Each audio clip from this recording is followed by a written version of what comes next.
music. I think that most of you will recognize the beginning of it. It's very famous, but maybe everyone has not heard the whole thing. I was introduced to this at a very early age.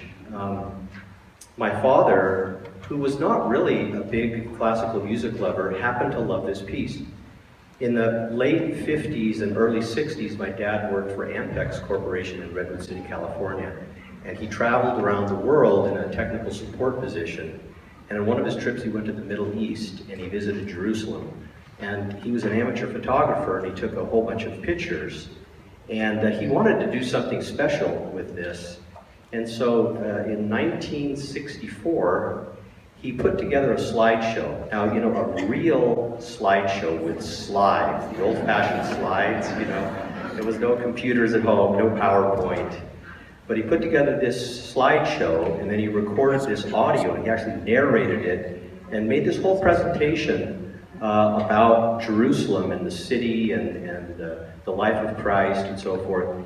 And the background music that he used for that presentation was this music from also Sprach Zarathustra by Richard Strauss. So I was about 6 or 7 years old, and I started hearing this. My dad played this many times. People came to our house and listened.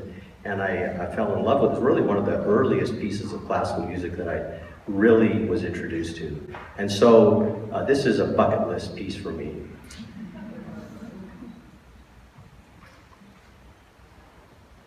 You'll notice a large orchestra